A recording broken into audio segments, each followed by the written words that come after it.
কোরআন এত মধুময়, যে ব্যক্তি কোরআনুল কারীম শুনেছে প্রিয় নবী মুহাম্মদুর রাসূলুল্লাহ সাল্লাল্লাহু আলাইহি ওয়াসাল্লামের মুখে কাফিরগুলি কোরআনের সংস্পর্শে এসে নবীজির জবান মুবারক থেকে কোরআন তেলাওয়াত শুনেন। অনেক কাফির মুসলমান হয়ে গেছে। যে কাফিরগুলো ইসলামের বিরোধিতা করত, কোরআনের বিরোধিতা করত, আবু জাহেল, উতবা, সাইবা এবং তার যে সহচর ছিল, এই কাফিরগুলো প্রিয় নবী মুহাম্মদ সাল্লাল্লাহু আলাইহি ওয়াসাল্লামের জীর্ণ কুটিরের চতুর্দিকে বসে বসে কোরআন তেলাওয়াত শুনত। নবীজির জবান মুবারকের তেলাওয়াত শুনে তারা মুগ্ধ হয়ে যেত। আল্লাহর নবী গভীর রাতে তাহাজ্জুদের নামাজে যখন দাঁড়াতেন, কাফেরগুলো নবীজির ঘরের চতুর্দিকে দাঁড়িয়ে দাঁড়িয়ে শুনত। শোনার পরে তারা পবিত্র কোরআনুল কারীমের তেলাওয়াত শুনে শুনে তারা মুগ্ধ হয়ে যায়। তারা ভাবলো, আমরা যারা নেতা, আমরাই তো মুগ্ধ হয়ে গেছি। এত মজা, কোরআন যে এত মজা, যারা আমরা বিরোধিতা করি কোরআনে,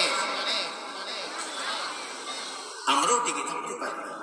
এত স্বাদ, এত মধুময়, আমরা নিজেরই আকৃষ্ট হয়ে গেছি। সাধারণ জনগণ যদি কোরআন শুনে, তাহলে তারা দলে দলে ইসলামের ছায়াতলে আশ্রয় নিতে থাকবে। কাফেরগুলো তারা চক্রান্ত করলো, তারা ষড়যন্ত্র করলো, তারা পরামর্শ করলো মুহাম্মদ সাল্লাল্লাহু আলাইহি ওয়াসাল্লামের তেলাওয়াত যেন কোনো জায়গায় না হয়। আর এই বিষয়ে টাইম পাস করলো।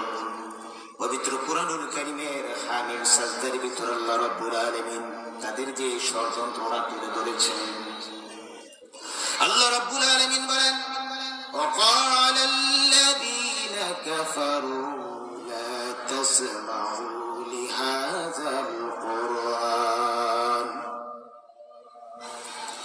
وقال الذين كفروا لا تسمعوا لهذا القرآن والغوا فيه لعلكم تغلبون।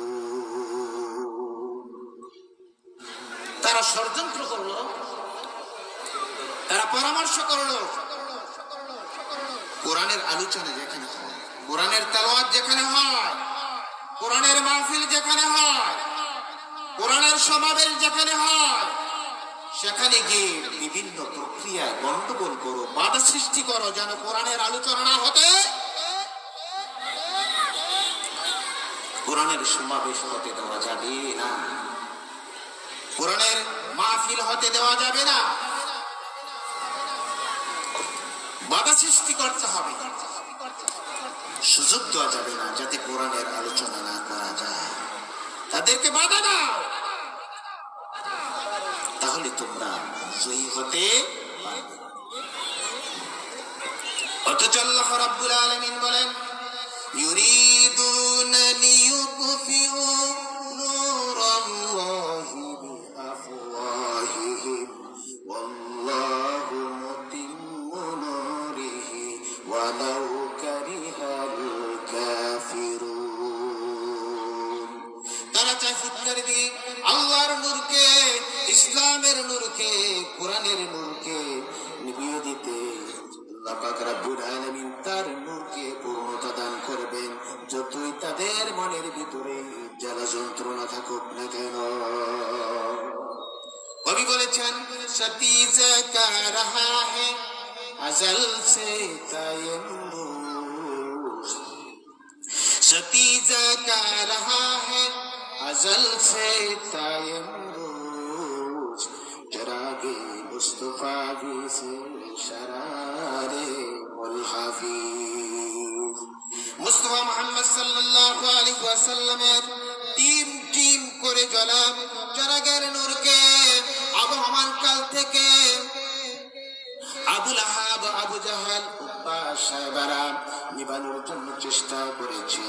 তারা যতই চেষ্টা করো, কোরআনের নূর জ্বলছে, জ্বলবে ইলা ইয়াউমিল কিয়ামা, কিয়ামত পর্যন্ত জ্বলতে থাকবে। যে নিভাতে আসবে সে জলে পড়ে শেষ হয়ে যাবে। কোরআনের আন্দোলন চলছেই চলবে। আল্লাহ রাব্বুল আলামিন বলেছেন, আলা লাহুল খালকু ওয়াল আমর, সৃষ্টি যার, আইন চলবে তার। এই জমিনের ভিতরে আল্লাহ রাব্বুল আলামিন আমাদেরকে সৃষ্টি করেছেন। আল্লাহ পাক বলেছেন, যদি আমরা আল্লাহর গোলামি করে থাকি, আমরা নামাজ পড়ব, রোজা রাখবো, হজ করব, যাকাত দেব, ইসলামের অন্যান্য বিধানগুলি মানব, তো আল্লাহ রাব্বুল আলামিন বলেছেন, আল্লাহ বলতেছেন, আলা লাহুল খালকু ওয়াল আমর, সৃষ্টি যার, আইন চলবে। যারা আল্লাহর আইন এই জমিনে চায় না, আল্লাহর আইন জমিনে বাস্তবায়ন হতে চায় না, আল্লাহ পাকের জমিনে তার নিয়ামত খাওয়ার কারো অধিকার,